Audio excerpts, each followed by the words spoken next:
Okay, this is a walkthrough for the 2022 paper, looking at almost every single question and showing you how to do it. It's more how the Year 11s last year would have approached this this exam. So I'm going to go straight into it. So you've got a couple of files, a couple of Python files, you've got a DAT file as well. And obviously when you extract all these, so I'm just going to go into the original files. To open a DAT file, well, you can open it with Notepad. So you'd open up Notepad first, and then open up the DAT file. And you can see in there we've got an admin username and a password for that particular account, like so. At the start of the paper, well, again, might want to open up the other files as well just to get them ready in Thonny. And you can see that it's asking you then to create a Word document, which is where you're going to put your answers. So create a word process document called exam answers, open part with Jim, Python file, etc. Familiarise yourself, just so to look through the code. So in your Word document, that's where you're going to do screenshots, type things in, and it will tell you when it wants you to do that on the paper. So make sure you read these things carefully. So first thing is provide a screenshot of the error message displayed a failed login attempt. So I'm going to open up the Parkwood Gym. Which you can see here, getting that to run. If it doesn't run first time, double click just to spam it. I'm going to put something in which is like incorrect, doesn't really matter. Log in, incorrect username, password, screenshot that, put that into my OneNote, sorry, not into my OneNote, into my Word document as a screen snip. And then that's that one done. Use a highlighter to highlight the things that you finished and then move on to the next thing. The next one is provide a screenshot of the message displayed of a successful login attempt. So again, we're going to run it. You're going to put the correct details in this time and the password there. Click login and you see correct username and password, and you've done that bit, and off we go. So just that bit there, you can see 6 marks. Very simple screenshots of a failed login attempt and a successful one, and then put it into the correct place. Highlight what you've done, move on. Identify one example of each of the following. So you're looking for user-defined function, an assignment, a button on a form, and it says enter these answers into your document. So I'm looking for a user-defined function. Well, all you're looking for is just the keyword def. Don't forget to make it really quick. Use Control F to find things. Don't just keep scanning around looking for things. Just use the quickest way of getting it. And you can see there when I'm going to screenshot that bit, and it says there, copy each example into your answers document. So that's my user-defined function. An assignment, which basically just means somewhere where you've got a variable. Looking for an equal sign is probably the best thing to find something there. I can see this is being assigned from the form, the staff ID save. So that's my kind of assignment there. And then the next one is a button on a form. Well, again, you could just Control F, type button, and you should be able to find your button there, screenshot that line of code and put it into your OneNote. So we've got another 3 marks very quickly. We haven't really done much so far. So 9 marks in on question 3. So next we're looking for iteration. Now it says here, it's slightly different, you've got to make sure you read it. Describe one example of each of the following using annotation. So you've got to actually annotate where you find these things in your files. So these will be sent back to the examiner and they will mark them. So iteration, so again, you're looking for Control F, let's look for a for loop, nothing in there. Let's look for a while loop. Is that in there? There you go. And all I'm going to do is annotate what's going on here. So, this is where my loop starts. And it's checking if you can add a bit of detail about what that loop does. In this case, it's just checking to see if the password has got anything in there. The username and password have got text in it, for example. Next one, Boolean value. So again, Boolean. Well, you're looking for true or false, so you can do that. I can see one straight away. This is just setting our flag to false. So I'd put that in as my comment. Setting the flag to false. That's that one done.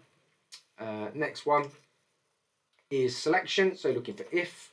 I can find if there. So you can see here if flag. So again, you put your annotation in. So you can say here if flag. Oops. Oh, good. Just go back. So just put in there where you found your if, and then just try and explain what you can do in terms of what's going on. It doesn't really show it doesn't say how much detail you need to put in. So again, you could just put in, well, this is where we're checking to see if anything blank has been entered. So you might try and add a bit of detail if you can obviously see it. Writing information to a file.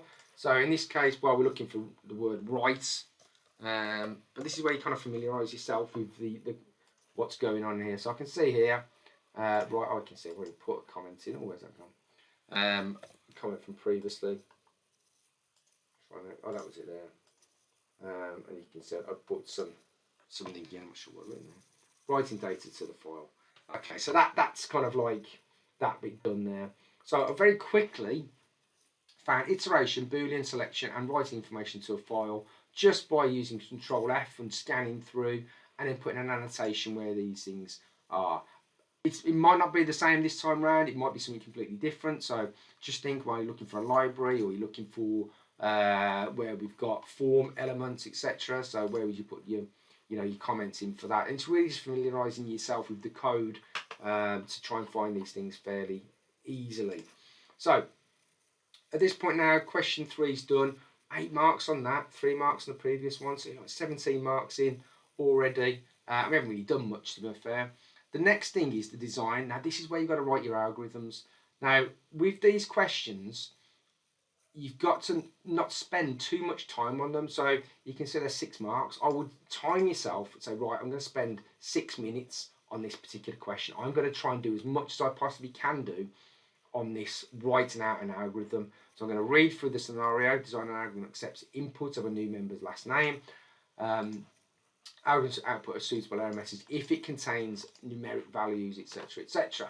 So if we go straight to the mark scheme, we'll go down to how they've done it, and you can see this is it here. So declared variables, you should be doing that. How many times have I told you? Input, process, output. Put your variables in there with the data types, etc. Then it says an output. So we're looking at where we've got an output message. So please enter the last name, input that into the into that variable last name. Then we've got our loop, and there's quite a bit going on here, which is trying to get you to use this mid here. You can see they want you to use val mid. And basically, all it's doing is just identifying the first item in this string.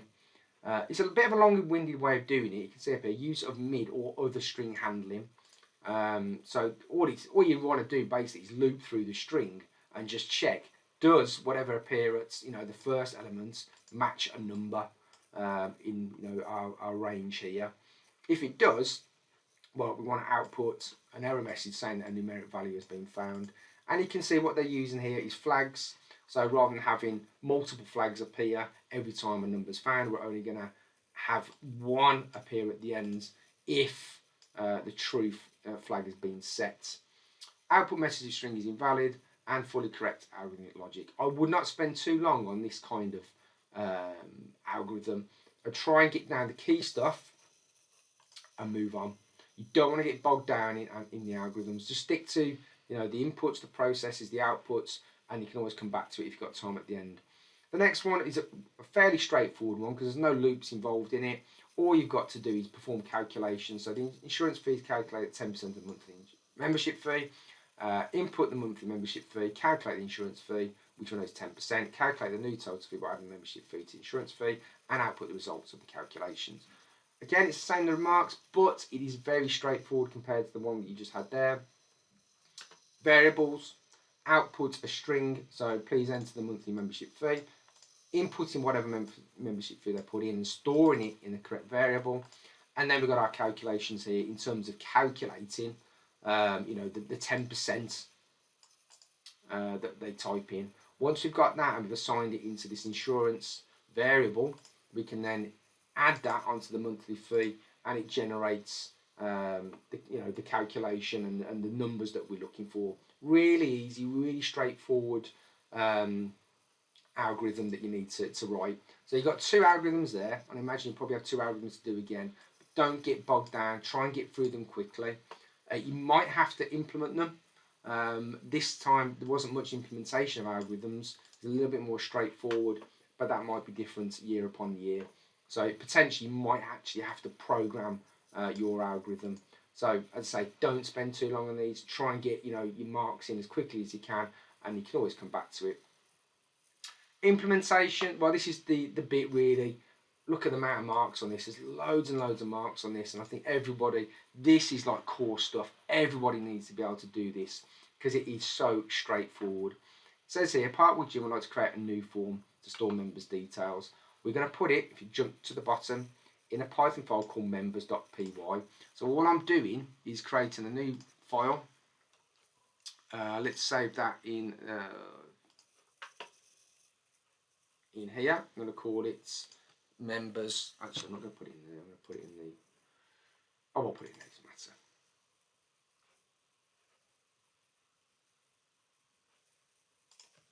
doesn't matter. Members.py,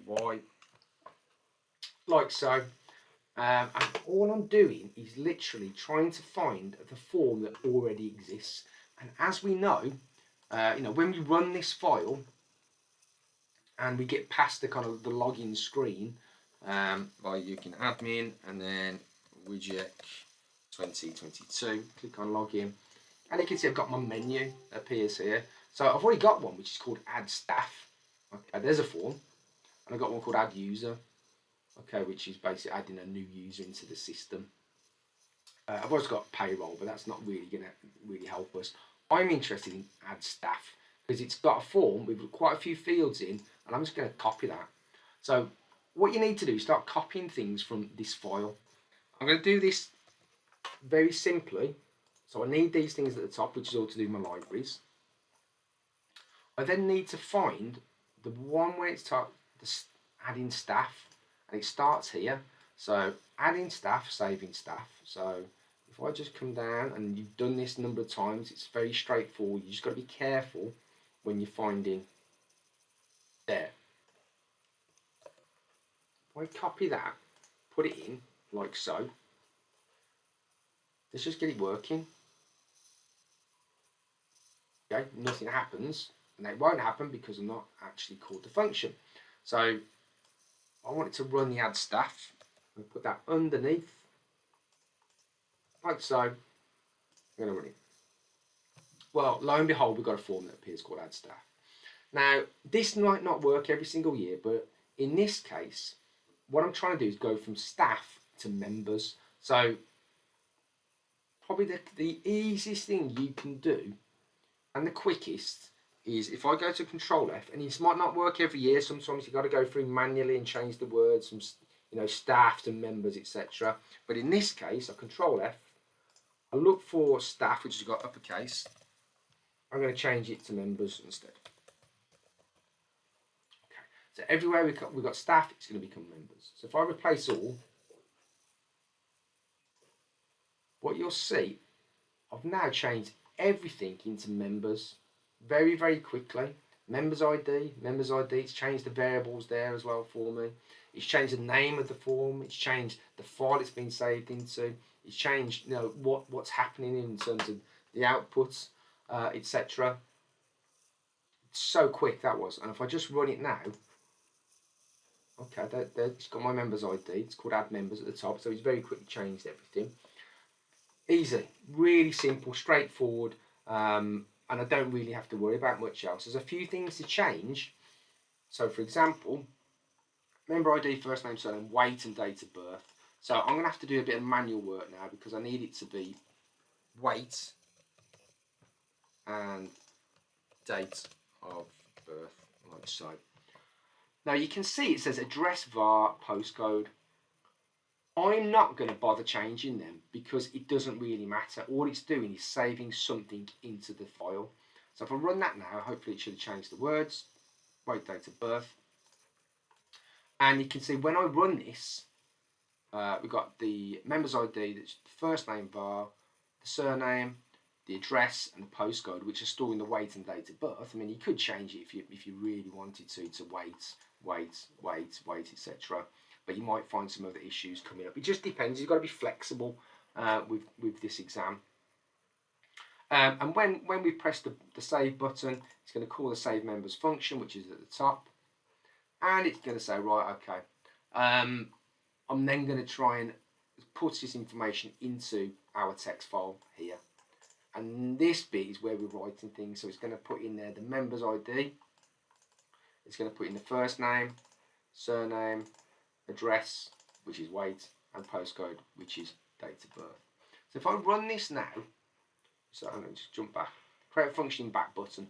I'm not going to worry about the functioning back button because that means adding it to the menu on the main Python file, the gym file, Parkway gym file. Add code to implement a presence check. I can do that in a second, but I might leave that. It's 2 marks. I mean, I wouldn't worry too much about it. It's something you can probably come back and do. Create a save button, add code to the Python file to enable the saving of the details. Okay, I've got that and annotate it. So I'm going to miss out this bit, creating the back button. I'm going to miss out adding a presence check. 4 marks, and I can take a hit on that just to get things, to access all these other marks. So I'm going to then test it out, running it, putting the old stuff in there, like so, save successfully. I can then go into this file. There it is, it saved everything in there. It's got big gaps in, not really necessary, is it really? It looks a bit weird. But it works. So I can access all those marks. 1, 2, 3, 11 marks there. I mean, 14. We've got 3 there as well. I'm taking a bit of a hit on some of these, but I can come back to it. And I do, in the files, if you go into the department share where you've got like the C2 exam prep, if you go into 2021, if you go into the worked files and you go to all code, I've done the extra bits in there if you want to have a look. But I'm just trying to do this for everybody. This is accessible to absolutely everybody. And you can see it says annotate your code. 6 marks, dead easy. When you come to annotate your code, expand the functionality, go through everything that you've done. So I have created a new form. Where's my new form here? So I created my new form, put it in there. I've given it the name add members. That's my next one. My form elements, so I've created them. So I'm going to put in the form elements. I'm just typing anything really. So only annotate the things that you've done, like that. You can add a bit more detail in if you want to. I'll put my date of birth in. That's going to form date of birth. That's going to go back to the main menu, destroy the window. Save button is going to call the function to save the information. So all I'm doing is literally just going through these things and just annotating what I've done. Put a comment, back button, not done the presence check, we'll leave that one. Save button, that's in there. Annotate functionality. And I'll probably come up to the top. Save, put maybe a comment in there. Put a comment in there, so I'm opening the file.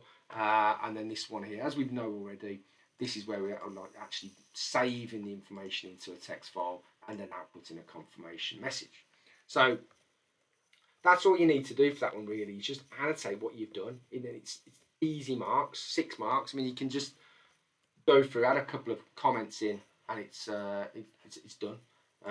So this section, the implementation section, we're copying and pasting, and we're using Control F to find and replace.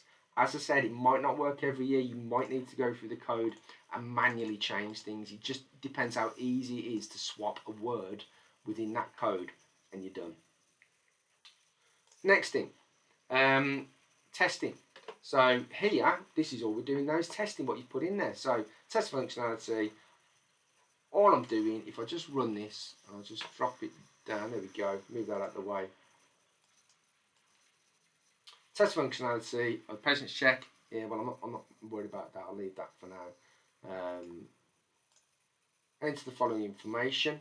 So I'm putting in 121, exactly as you see, Gary Davies, 72,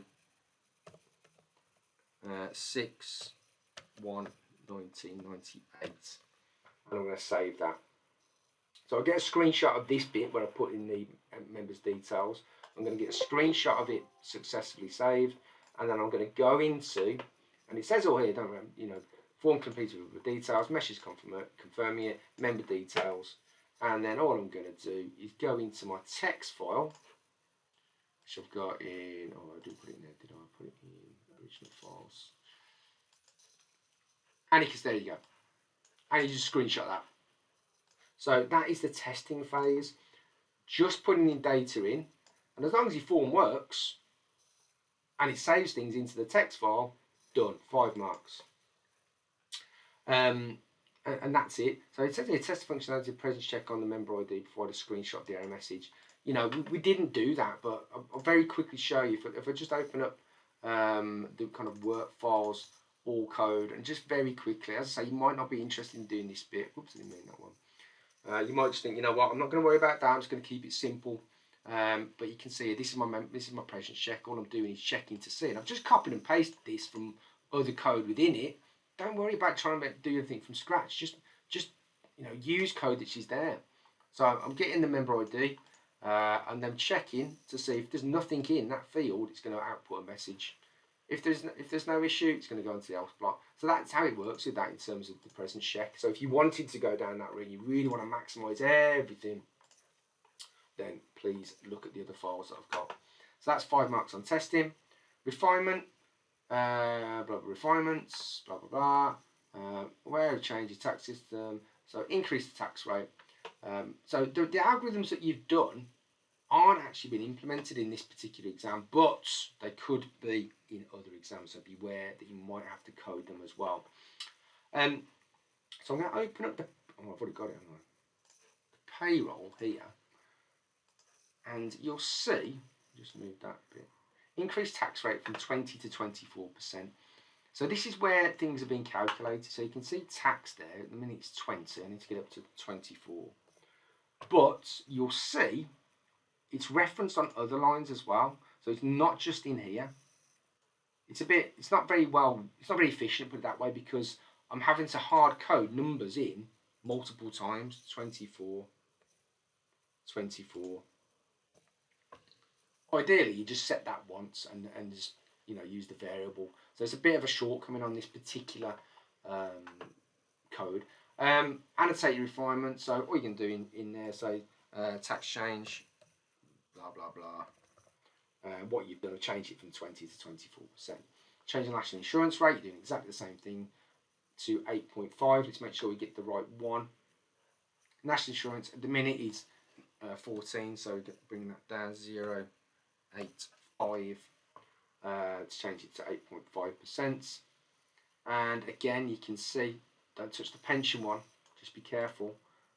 We're interested in the one which was, just double check, it's 14, wasn't it? Just get, 14. So it's the 0.1485, like so. 14, that changes as well. So just be careful with the numbers. Make sure you're changing the right one. Okay. And I'll put my annotations in there in terms of, where you've national insurance or whatever it was, blah, blah, blah. I'll make a change there. Enter your answers in the payroll. So they're done as annotations. 8 marks for that. Easy as that? Dead easy. Just, work your way through, maximise your marks, get these big marks in. If you can't do the presence check, leave it. If you can't do the algorithm completely, just do what you can. So you're maximising your marks and you'll still do very well. Refinement testing. So provide a screenshot of the payroll form showing all the outputs when gross pay is 110. So, 0, sorry. If I put that in there, 1100, excuse me, calculate, and your output of these numbers. So all you need to do then is just screenshot that and then pop that into your answer document. Enter your answers in the answer document. 5 marks. So even if you didn't get the tax one and national insurance done correctly, you'll still get something for the other things that come up. Okay, so just make sure you do attempt that. And we're at the end. Evaluation. So evaluate how well your program meets Parkwood Gym's requirements. 2 refinements you need to consider that you've made. So these are refinements here. I've changed something. How the code achieves the refinements, and then areas for improvement in your final program. So this is like, I'll jump to the mark scheme, you can have a look. So candidates should include the following. These are just, you don't have to write these exact same things, but this is kind of guidance. So 2 refinements candidate states are successful, and so you might change the tax rate, you might change the national insurance rate. How the code achieves these refinements, annotated in the line of code for the tax change. etc. And then finally, consideration of how the final program could be improved. You know, it could be anything. It could be the things I mentioned about hard coding numbers in. It could be when you save things into the file and there's loads of blank space. It could be when you open up one file in the menu, well, it doesn't sort of open up another window, you know, immediately on top of it. So if I just kind of demonstrate what the hell I'm talking about there, if we go to my, whoops, move on to the screen. So if I run this now and part with Jim, I'll just show you what I mean. Just making things better, and there's so many things you could say that, you know, if as long as it's a valid point, it doesn't really matter. So add staff, you can see it opens it up in a different. Well, it'd be better if they just open it in one interface really, rather than having multiple windows open. It's, you know, it's a bit kind of annoying, to be honest. So you can mention those things in there. You could put some more validation. You know, you could talk about the interface, not hard coding, so the numbers, etc. So try and focus on one area, and then just, you know, discuss what you think should be improved, and that's 6 marks. So let's just go back very quickly. So this paper was a 2022 paper. It was very straightforward. It was very similar to the sample assessment. Screenshots, annotations, and before you know it, you've bagged yourself easy, like marks, 17 marks. Algorithm, well, you know, 6 marks. Attempts, give it a go. Just try your best, but give yourself, you know, an allocated amount of time to do it. Then we've got the second one. You may have to implement these. You might not. If you do have to implement them, you might want to code them first and just come back and then write the algorithm after if you want to. You know, there are other ways around it. This is the one. This is the one everybody should be doing. You've got to know how to find the form that already exists and then copy it and put it into a new file, as I've demonstrated. And then just, you know, use shortcuts, use Control F to go through it if you can, to very quickly change something from, you know, customer, user, whatever it might be, to ID. Then just change the words that appear on the labels, and that's it really. The rest of it testing, well, you just putting numbers in, was making probably putting data in and just showing it being saved. Refinements, well, you're just changing numbers. Testing, well, you're putting numbers in again. It's easy. Just don't get bogged down. You know, if you do make mistakes and it stops working, you know, go back to the, you know, try and have a, you know, a sequence. So maybe have version 1, version 2, but make sure that at the end, when you upload everything, you upload the correct files. You've got your Word document you keep saving throughout, and all your annotations are there. So that is the overview for paper 2022.